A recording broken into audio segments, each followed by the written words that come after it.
In early February of 1987, Alan and Debbie Tallman brought home a bunk bed they had purchased at a second-hand furniture shop. You got that, partner? They assembled the bed and stored it in their basement. That's right, didn't we? Well, look at... When the bunk bed was moved upstairs, it marked the beginning of 9 months of horror for the Tallmans. From the moment the bed was first slept in, the house appeared to be haunted by spirits that terrorized first the children, then the entire family. You're getting so big for Daddy. I was afraid for my life. I also was very afraid for my family. I had visions of coming home from work and actually seeing my family destroyed, brutally murdered or just laying there dead. The house where the Tallmans lived had no known history of hauntings, and the Tallmans had never in their lives given ghosts a second thought. They are regular churchgoers. Debbie is a housewife and mother, and Alan is shift supervisor in a manufacturing plant. They are credible and responsible citizens, but their paranormal experiences have left them deeply scarred. They ask that actors portray them in this story and that their children's real names not be used. The Tallmans feel they were in a battle with forces they do not understand, a battle they were destined to lose. Horicon, Wisconsin is a small farming town of 3,800 people. It is a safe and prosperous place, hardly the spot one would expect to have a terrifying encounter with the supernatural. All the scenes that we recreated were filmed in this house, the very place where the Tallmans had their uncanny meeting with the world of spirits. The Tallman family moved into the house on April 13th, 1986. Well, yeah, it was our dream house because, it was something that we figured we were going to be there for a long time, and it was a dream house. Are you feeling any better? Within weeks, the Tallman children, who had rarely been sick, began to fall ill. Can you just put that in there just a little bit longer, honey? After we moved into the house, it seemed like our children were sick all the time. We had them into the doctor's office. Sometimes I would have all 3 of them in a week. In late May of 1987, Debbie and Alan moved the bunk bed they had bought upstairs. That night, the Tallman's son Danny was sleeping in the room next door to the bunk bed. Fishing, okay? Good. Have a good night. Okay. The bedrooms had been rearranged, and Danny had inherited his parents' old clock radio. On this night, the radio seemed to take on a life of its own.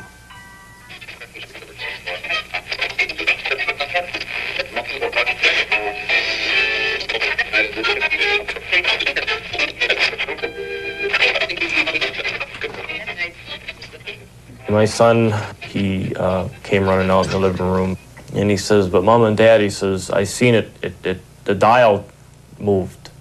He said the indicator went from one side to the radio to the other. And we kind of looked at each other and says, well, if you're going to have a fit with the radio and cause this kind of ruckus, we'll just take the radio out, because that stuff just does not happen. A few weeks later, Alan Tallman himself had an experience he could not explain. He was busy painting the walls in his basement, but decided to take a break. My wife called me up for dinner, so I just laid the brush, and I was going to return after I ate my lunch. And after dinner time was over, I went downstairs, down cellar.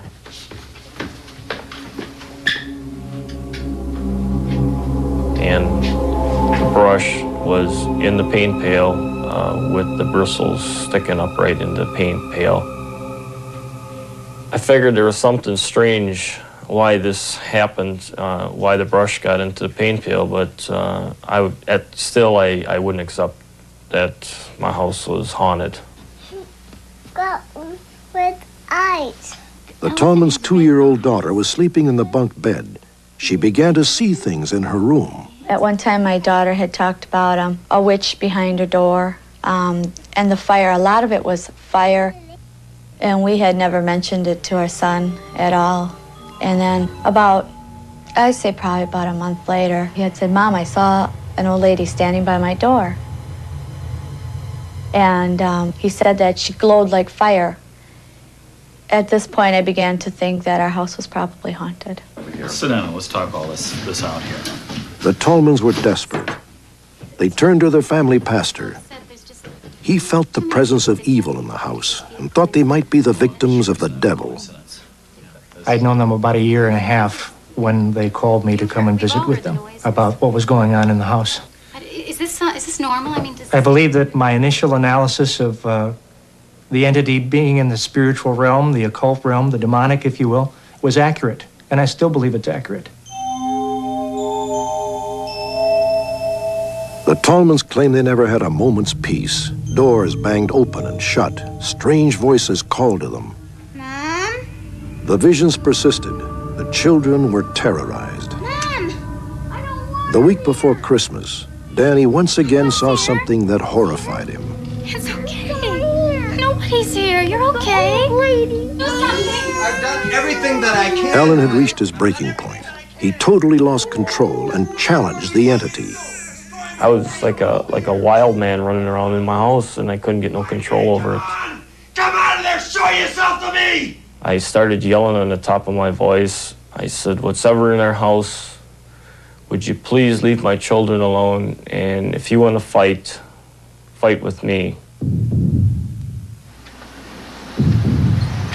3 weeks later, on January the 7th, Alan Tallman returned home from working the late shift around 2 a.m. Outside the garage, he heard an eerie, howling sound. He went to investigate. It started out real soft, and then it got real loud. It was a real strong howling wind, but it was quiet outside. And a voice came out of the howling, and it says, "Come here." I ran around the sides of the house, looking to see if anybody was there, and I couldn't see nothing. So I went back to the house steps, and the vacuum of the wind started up again. It started out real soft, and it got real loud. And the voice said, "Come here," and it just kept on saying, "Come here, come here." And I focused onto the garage door, and I seen a glow. And I run. I got scared, and I ran. And I ran to the house, and I opened the door, and I set my lunch pail on the floor. I locked the door, and I stood there for a brief couple of seconds, and I says, "Oh my God, my garage is on fire." And I ran back out on the porch, and I looked towards the garage, and there was nothing. The garage was just as normal as when I came home from work. So I quick went back in the house, and I closed the door and deadbolted the door and locked the door. After I had the door locked, I reached down to pick up my lunch pail, and this thing hurtled right through the living room. He came home that night, and he was just running around the room. I mean, literally running. He ran in the bedroom, ran around the bed, ran over to the dresser, threw his keys up on the dresser. I've never seen him like that before. Alan Tallman began sleeping on the floor of his daughter's room each night. The girls were traumatized and needed help falling asleep. I started to see this fog starting to appear on the floor, and a voice came out of it, and it says, "You're dead." When he came out of the bedroom, he wouldn't talk to me. His lips were blue. He was so white, you know. I tried to get him to tell me what happened, but all he did was stand there, and tears were running out of his eyes. He's seen something. And so I went to the phone, and I called the pastor, and I said, "You've got to come over here." I said, "Something happened, and Alan's crying." I said, "And he won't tell me what happened." When I arrived, Alan was very frightened. He was shaking. He was visibly shaken at what he had seen. Alan gave me no indication at all that he was in any way fabricating what he was telling me. And my sense of that was heightened by the fact that I've been with people before who had described things similar to what Alan was describing. And his fear and terror at what he had seen was very similar to what I had seen before. A few days later, Alan was working late. He asked a relative of his to watch over the two girls until they fell asleep. Alan's relative was a complete skeptic. That night, he changed his mind. The same specter appeared.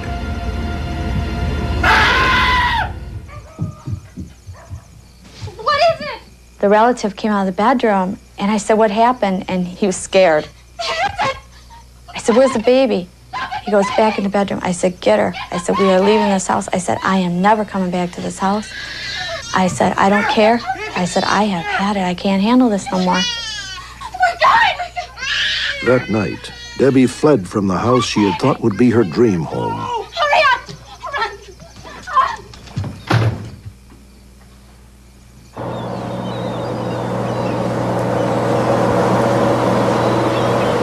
2 weeks after they fled their home, Alan and Debbie Tallman had the bunk bed destroyed.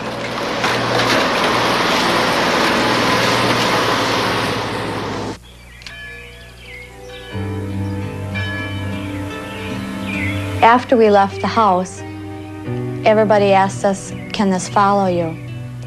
I never thought it could happen the first time. So I don't know if this is the end of the story.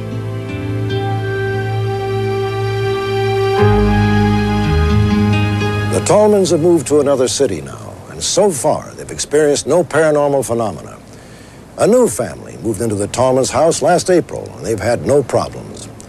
Perhaps in the world of spirits, as well as in the world of human beings, it is possible simply to be in the wrong place at the wrong time.